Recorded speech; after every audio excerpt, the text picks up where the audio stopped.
നമസ്കാരം, എല്ലാവർക്കും PSC പ്രോയിലേക്ക് സ്വാഗതം. ഇന്ന് നമ്മൾ ഡിസ്കസ് ചെയ്യുന്നത് ഒരു മോക്ക് ടെസ്റ്റാണ്. ഇംഗ്ലീഷിൻ്റെ മോക്ക് ടെസ്റ്റാണ് നമ്മളിന്ന് ചെയ്യാൻ പോകുന്നത്. ഇതിൻ്റെ ഒരു കട്ട് ഓഫ് 14 നിങ്ങളിപ്പോൾ കൂടെ ചെയ്യുക, എത്ര മാർക്ക് കിട്ടി എന്നുള്ളത് കമൻറ്റ് ചെയ്യുക. വീഡിയോ ആദ്യമായിട്ട് കാണുന്നവരാണെങ്കിൽ ചാനൽ സബ്സ്ക്രൈബ് ചെയ്യാൻ മറക്കരുത്. നമുക്ക് ഇന്നത്തെ മോക്ക് ടെസ്റ്റിലോട്ട് കിടക്കാം. ഒന്നാമത്തെ ചോദ്യം, fresh air is dash to our health, choose the right option. ഞാനിതിൻ്റെ ഓപ്ഷൻസ് വായിക്കുന്നില്ല, ആൻസർ പറഞ്ഞു പോകാം, നിങ്ങൾ കൂടെ ചെയ്തു പോകുക. ഒന്നാമത്തെ ചോദ്യം നോക്കാം. Fresh air is dash to our health, choose the right option. അപ്പോൾ ഇതിൻ്റെ ആൻസർ ഏതാണ്? Fresh air is dash to our health എന്നുള്ളത് ഇതിൻ്റെ ആൻസർ വരുന്നത് ബെനിഫിഷ്യൽ എന്നാണ്. Fresh air is beneficial to our health. അടുത്ത ചോദ്യം, he accused me dash theft. Supply preposition ആണ്. ഇവിടെ കറക്റ്റായിട്ട് സ്യൂട്ട് ആവുന്നൊരു പ്രിപ്പോസിഷൻ കൊടുക്കുക. He accused me dash theft എന്നുള്ളതാണ് ചോദ്യം. ഇതിൻ്റെ ആൻസർ വരുന്നത് ഓഫ് തെഫ്റ്റ് ആണ്. He accused me of theft. മൂന്നാമത്തെ ചോദ്യം, ആൻറ്റോണിയം ഓഫ് റെലിഷ്. റെലിഷിൻ്റെ ആൻറ്റോണിയം എഴുതുക, ഓപ്പോസിറ്റ് വേർഡ് എഴുതുക. റെലിഷിൻ്റെ ഓപ്പോസിറ്റാണ് ഡിസ്ലൈക്ക് എന്നുള്ളതാണ് റെലിഷിൻ്റെ ഓപ്പോസിറ്റ്. അടുത്ത question, the foreign term de facto means. The foreign term de facto, foreign word ആണ് de facto. അതിൻ്റെ അർത്ഥം എന്ന് പറയുന്നത് എന്താണ്? de facto means actually എന്നാണ് de factoയുടെ അർത്ഥം. അടുത്ത ചോദ്യം നോക്കാം. Difficult and perplexing situation. Difficult and perplexing situation എന്താണ്? അതിനെ പറയുന്ന പേരാണ് ഡിലേമ. ഡിലേമയാണ് ഡിഫിക്കൽട്ട് ആൻഡ് പെർപ്ലെക്സിങ് സിറ്റുവേഷൻ. അടുത്ത ചോദ്യം, the idiom in season and out of season means. In season and out of season എന്നാൽ എന്താണ്? അപ്പോൾ തന്നിരിക്കുന്ന ഓപ്ഷനിൽ നിന്ന് നമുക്ക് നോക്കാം. In season and out of season എന്ന് വെച്ചാൽ ഇതിൻ്റെ answer throughout the year. Throughout the year എപ്പോഴും സുലഭമായി കിട്ടുന്നതാണ് in season and out of season means. അടുത്ത ചോദ്യം, ഏഴാമത്തെ ചോദ്യം, dash they will open the gate. ഇതൊരു ഇഫ് ക്ലോസുമായി റിലേറ്റ് ചെയ്തിട്ടുള്ള ചോദ്യമാണ്. Dash they will open the gate. ഇതിൻ്റെ ആൻസർ ഇഫ് യു നോക്ക് they will open the gate എന്നുള്ളതാണ് ഇതിൻ്റെ കറക്റ്റ് ആൻസർ. അടുത്ത ചോദ്യം, dash he behaved റൂഡ്ലി, I turned him out. Dash he behaved റൂഡ്ലി, I turned him out. ഇവിടെ എന്താണ് കറക്റ്റ് വരുന്നൊരു word? ഇതിൻ്റെ ആൻസറായിട്ട് വരുന്നത് ആസ് ആണ്. As he behave rudely, I turned him out എന്നുള്ളതാണ് ഇവിടുത്തെ ആൻസർ. അടുത്ത ചോദ്യം, call him at once. The passive voice is. Call him at once passive വോയിസിലോട്ടാക്കുക. എന്താണ് ഇതിൻ്റെ correct answer? Call him at once. Let him called at once. Let him called at once എന്നുള്ളതാണ് കറക്റ്റായിട്ടുള്ള answer. അടുത്ത ചോദ്യം, she said to me, can you remind me to post the letter. Can you remind me to post the letter. നമ്മളിങ്ങനെ reported സ്പീച്ചിലോട്ട് convert ചെയ്യണം. She said to me, can you remind me to post the letter. ഇതെങ്ങനെ പറയാം? ഇതിൻ്റെ correct answer ഈ 4 ഓപ്ഷനിൽ നിന്ന് തിരഞ്ഞെടുക്കുക.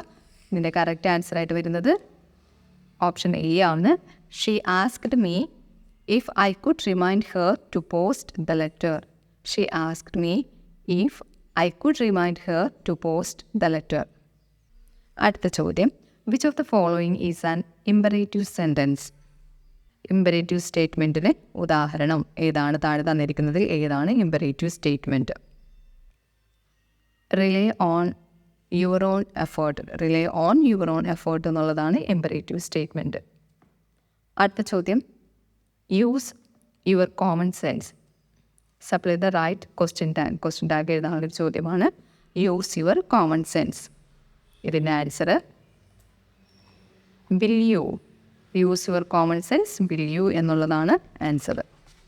അടുത്ത ചോദ്യം, dash she must work hard dash I will send her away. Dash she must work hard dash I will send her away. ഇവിടെ എന്താണ് കറക്റ്റ് ആൻസർ വരാൻ സാധ്യതയുള്ളത്? അപ്പോൾ ഇവിടുത്തെ ആൻസർ ഐദർ ഓർ ആണ് അല്ലേ? Either she must work hard or I will send her away. A vegetarian is a person who never dash meat. Use the correct tense എഴുതാം. A vegetarian is a person who never dash meat. ഇതിൻ്റെ correct tense ഏതാണ് വരുന്നത്? Eat എന്നുള്ളതാണ്. A vegetarian is a person who never eat meat. എപ്പോഴും ഇത് present ടെൻസിൽ പറയാം. ഇതൊരു statement ആണ് അല്ലേ? അടുത്തത് choose the misspelled word. Misspelled word ഏതാണെന്ന് വെച്ചാൽ അത് ചൂസ് ചെയ്യാം. 4 ഓപ്ഷൻസ് തന്നിട്ടുണ്ട്. ഇതിൽ മിസ്പെൽഡുള്ള വേർഡ് ഏതാണ്ട് കണ്ടെത്തുക. തന്നിരിക്കുന്ന ഓപ്ഷനിൽ അരഗൻറ്റ് എന്നുള്ള സ്പെല്ലിങ് തെറ്റാണ്. അടുത്ത ചോദ്യം eat to live and dash complete the proverb. ഈ പ്രോവർബ് കംപ്ലീറ്റ് ചെയ്യാനുള്ളൊരു ചോദ്യമാണ്. Eat to live and dash. അപ്പോൾ ഇതിൻ്റെ correct answer eat to live and not love to eat. ഇതാണ് കറക്റ്റായിട്ടുള്ളൊരു proverb. Eat to live and not love to eat എന്നുള്ളതാണ്. അടുത്ത ചോദ്യം 17ാമത്തെ ചോദ്യം I like to give him dash useful present. Use the right article. Article എഴുതാനുള്ളൊരു ചോദ്യമാണ്. I like to give him dash useful present. ഇവിടെ ആൻസർ എ ആണ്. A useful present എന്നാണ് വരുന്നത്. അടുത്തത് many a man dash drowned in the sea. Use the right verb. ഇവിടെ correct ആയിട്ടുള്ള verb use ചെയ്യുക. Many a man dash drowned in the sea. Many a man was drowned in the sea എന്നാണ് answer വരിക. Was drowned ആണ്. അടുത്ത ചോദ്യം take the dash of the 2 rules. Take the dash of the 2 rules. ഇവിടെ യോജിക്കുന്ന വാക്ക് എടുത്തെഴുതുക. Take the dash of the 2 rules. അപ്പോൾ ഇവിടെ വരുന്ന ആൻസർ എന്താണ്? Take the shorter of the 2 rules. Comparison ആണ്.